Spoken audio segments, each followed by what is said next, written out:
The Lifestyle Show, presented by Selena Mackenzie. In an era of mass incarceration, corrections face significant challenges, such as inmate mistreatment, poor confinement conditions, and unpreparedness for re-entry. Well, our next guest has written a book about it called Corrections at Work, a call for institutional accountability. Welcome to the show, Talisa J. Carter. Oh, thank you so much. I'm really happy to be on. So, did you work in a prison then? Is that where all this came from? Yeah, I did work in a jail as a deputy corrections officer in Savannah, Georgia for about a year before starting my graduate work. So a lot of that, my experiences are related in the book, but the book is half experience, half research. So how do you define accountability? I mean, the only thing I really know about prisons that we hear in the news at the moment is that they're sort of overrun. There's too many people. Right. But I'm sure you know much more. Tell me. Yeah, so it's a great question because when we think about accountability just generally in our everyday lives, even outside of the carceral context, accountability is something bad, right? It's something that, is blameworthy. But accountability in actuality is both praise and punishment. And that's what the book really takes on. So if we only hear these negative things about jails and prisons, right, there are too many of them, the conditions are horrible, right, people are mistreated, we really miss the part of the good that the carceral environment is doing, but also the people that go to work there every day, right? We don't think about correctional officers in a positive light, and the book hopes to shed some balance on that dynamic. So it's more about the people that work there than actually about the prisoners and the conditions.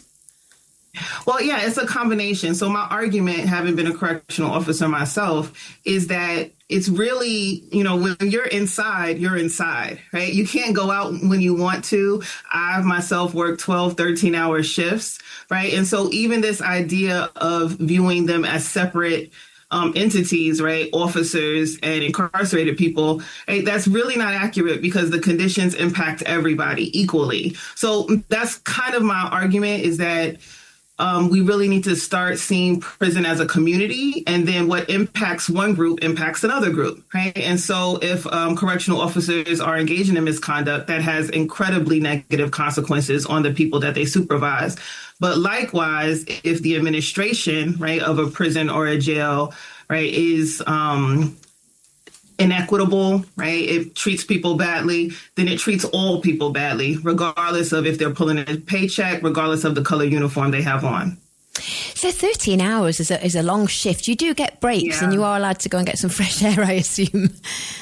Well, it's a really interesting question. So in the United States, attrition, there's so many vacancies in corrections. In some states, vacancies are upwards of 48%, 50%. So in those cases, allowed to get fresh air it's a luxury, right? Generally, when I worked, and that was a little bit ago, but even on my shifts, only one of us would go out for a break, right? Because you need people to run the facility. You need people to work the units. So one person would go outside to get food and then share that food around. So it's not breaks kind of like you think in your head, you can just walk outside and take a breather. Not so much. When you're inside, you're pretty much inside. Yeah. And do you think, as well as there being too many prisoners, are there too little staff? It sounded like it from what you've just said. Yeah, absolutely. So I think a lot of times, even when we think about staff, we think about the control they have. But in reality, some of the control is this buy-in that society has on who has power and who doesn't. Because just by the numbers, correctional officers are largely outnumbered by incarcerated people, particularly in the United States context. So, and then when we think about kind of reentry and programs to help people improve that are incarcerated, we just assume that, drug programs, mental health programs, resources for family services, etc. We assume that these things are available to incarcerated people generally, but they're not. And ultimately, security outweighs anything else, right? So if there's a lockdown, there's no GED programs that day, no college programs, no mental health programs. Things always right, kind of defer to security issues. And that really creates an environment where even if there are things in place for individuals to get better, to prepare for reintegrating into society, it's not as available as we think because there aren't enough staff to handle it. Yeah, I do often think about that, actually, re-entry and rehabilitation, because, you know, if somebody has been incarcerated for many years, how are they supposed to know how to live when they get out? Yeah, and what we call it, right, what as academics call it, is institutionalization or prisonization. And it's kind of like this idea that the way we're socialized in any job, right, whether it's the military, whether it's a K through 12 teacher, right, for elementary, middle, or high school, right, no matter what, you go through a process where you get accustomed to the culture of the environment.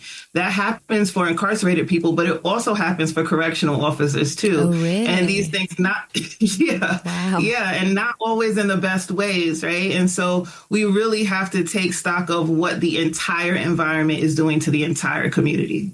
Are you still doing it? Are you still a corrections officer? No, right now is a great question. People ask me that a lot, actually. But no, right now, I'm actually a professor in the Department of Justice, Law, Criminology, and Security at American University in Washington, D.C. So I worked as a correctional officer before my graduate work, right? And so now as a professor, I prepare people for working with the criminal justice or criminal legal system. And did you find it difficult to leave? Was it an entirely different thing? I mean, all of a sudden you can go out and you can have some fresh air. Yeah. So it's my prisonization experience was very intense. I was younger. I was in my early 20s.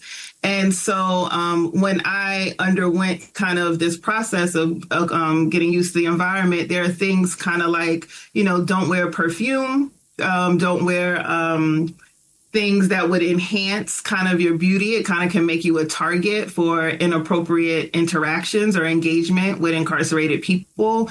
I didn't curse at all. I didn't never use a swear word kind of before I was I worked in corrections, but as kind of a very petite younger woman, I found that was a way I could take up space. Right. And kind of for incarcerated people, not everybody, but some people to take me seriously because people wouldn't take me seriously. So my character changed. Like I became a little bit more rigid. I wore my hair in a bun like every single day, right? Because you didn't want that kind of attention. I also grew really strong relationships with the other people that I worked with, my colleagues. You spend 13, 14 hours with these folks. And so the friendships you make are really, we think about it in policing, right?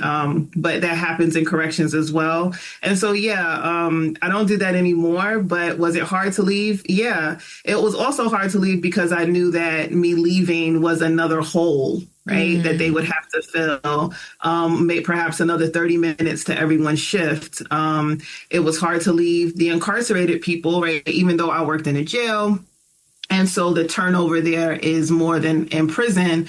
I felt like I was, I was decent, right? I respected humanity. And I knew that didn't happen, right? With every correctional officer. So it was hard to leave for a lot of different reasons on a lot of different levels. I mean, I wouldn't do it again, but I definitely, in a weird way, miss the environment. And what made you go into it? Is it something that you always wanted to do from school? Absolutely not. Now as a professor and a researcher, my research kind of aligns, right? I've done studies that align with the fact that I didn't want to be a CO and no one else really wants to be a CO, right? Kind of unless you are raised in an environment where perhaps your father, your grandfather, or your mother kind of worked, you're like a legacy officer. People really don't want to go to jail or prison for a job. And so really what happened with me is, or a couple things, I graduated undergrad at the University of Pennsylvania, and everything was going swell. And then I had a fire and I lost everything. And I was forced in a situation where, it's not that great of a story. Oh, no. Not that great of a story, but the arc is positive. And so I ended up relocating to Georgia, where my parents had moved. And I just applied to everything related to the field. All of my degrees are in the same thing, criminology. And so jail called back first. And that's how I got that experience. It was absolutely life changing, right? And incredibly impactful for my professional experience. But no, I didn't opt in. And so few people opt into that career. Can imagine. Yeah. I can imagine. Yeah. And do you think, I'm thinking particularly of the younger generation. You said you were young when you were a CO. For the inmates, for the prisoners that are younger and then go out into society, do you think many of them find it difficult to integrate, so they actually commit another crime so they can go back? Yeah, there's a lot of research on that as well. But yeah, that's what happens. In reality, I don't think society is fully prepared for the fact that 95% is estimated of people that are incarcerated are going to return back to society, right? But then where do they go? Do we have real room for them, right, in a meaningful way? So often people feel like, oh, I made one mistake or maybe one or two mistakes. I was young, I was a kid, right? And so often what I tell my students and what I tell people that I interact with is that the issue with the criminal justice system, the main issue is the lack of grace, right? Sometimes people just need a footstep in the right direction. And that doesn't necessarily mean that people want to, clean up parks, right? People have skills, a skill set that perhaps is untapped, but we really don't understand how to tap them because of one or two mistakes. And when you say it like that, it seems understandable, right? Like, oh, I've made mistakes, right? And so it's a kind of a way. But in reality, mistakes that have stigma, right? That's what crime does. It creates this label on folks. And it's hard to get that off, right? The label can be sticky, right? That's what criminologists say, like the stickiness of the label. And it can stick with you for, unfortunately, the rest of your life. So it's really interesting to think about the fact that we as a society, how we view reintegration and if there's a real place for it. I think individually we can see it, but in mass, it's kind of hard. And in order to be a good corrections officer, do you have to go through a massive amount of training? Yeah, that's a great question. So training in the United States varies. It can be from as little as 2 weeks. You can be a correctional officer in 2 weeks versus a full year in the state of New York. And so in reality, training varies, and so there's no kind of set standard for professionalization. And that's unfortunate because what a good CEO looks like changes so drastically. That's why sometimes when I study training, when I study kind of officers, I'll ask them, how prepared do you feel for this job, right? Or how much did you have to learn on the ground? And so often we have to learn so many things, right? I'm sure even, as a radio host, right? There's some things that, training just doesn't get to. Yeah. But in corrections, it's such a unique situation. You're meeting people at the worst times in their lives.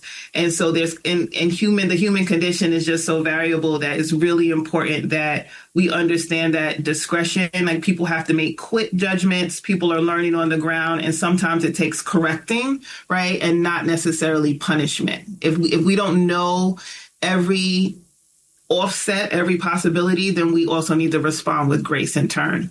Yeah. But it can also be dangerous, can't it? Did you ever have any dangerous situations?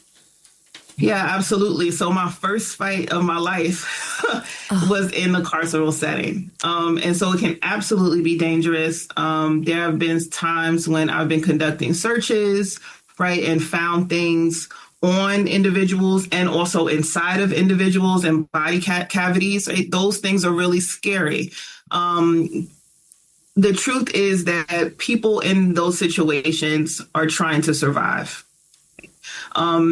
People even outside of the carceral setting are trying to survive. But inside, I think it's interesting that we kind of assume that crime stops because people are incarcerated. But in reality, some people on the inside feel like the only way to survive is to become hardened. I mean, we see that on TV, right? Yeah. It's like, hey, I have to serve a sentence. And so there's all this this preparation in our minds of things that we might have to do to survive that environment. It's especially in the United States. It's not an environment people walk into thinking that they will walk out of unscarred or unchanged. And that's true for correctional officers too. You walk in thinking that immediately it's us versus them. But I think the day to day, you kind of, at least my experience is, you realize that there are more things in common, than you have, that's uncommon between you. So yeah, it's dangerous. It's also exhausting to be in that kind of dangerous situation all the time. Your head is constantly on a swivel, and to be so not paranoid, but aware, your senses heightened, right? 24/7 or, 13, 14 hours or 24/7 if you are incarcerated yourself. It's exhausting. It's an exhausting, highly stressful situation. But it's a sad situation, isn't it? Because they say to put prisoners in prison is for rehabilitation. They're supposed to come out better people. But like you've just said, often it is worse in there and they come out scarred. Yeah, it is incredibly sad. Some criminologists really believe in the rehabilitation model, right? That we should really try to integrate it, right? We call it a paradigm shift from punishment to rehabilitation, right? Well, there's also a large sector of people, right? And this also happens when people are victims themselves, where people are not seeking rehabilitation, they're seeking revenge, right? There's a sect of people that, especially when you're impacted, when you're victimized or your family members victimized, that you're not looking for the person to be rehabilitated. And so in reality, the criminal justice system has an obligation since its inception to do, and on quote, the greatest good for the greatest number of people, right? But in that line, academics and in classrooms, we really wrestle with what is the greatest good and who exactly are we talking about when we talk about the greatest number of people. So it's an incredibly sad situation, but I do think the nuance of, although generally we would want rehabilitation, there are some people, some important parts of our society that want people to be punished. Yeah. I see what you're saying. Well, I think it's a great idea for a book because few of us understand what it's like to work in prisons and certainly on the front line. So if our listeners want to buy the book, you can buy it right now from our website, TRE.radio. It's called Corrections at Work, A Call for Institutional Accountability, and it's by Talisa J. Carter, who we're speaking to now. Talisa, do you have a website as well? Yeah, I do. It's www.tjcphd.com. I have a couple of stops on a book tour coming up, and I would love to interact with you, your listeners, anybody. Great stuff. Well, I wish you lots of luck, and thank you for joining us. Thank you so much, Lena. Have a great day. You too. Bye-bye for now. Bye.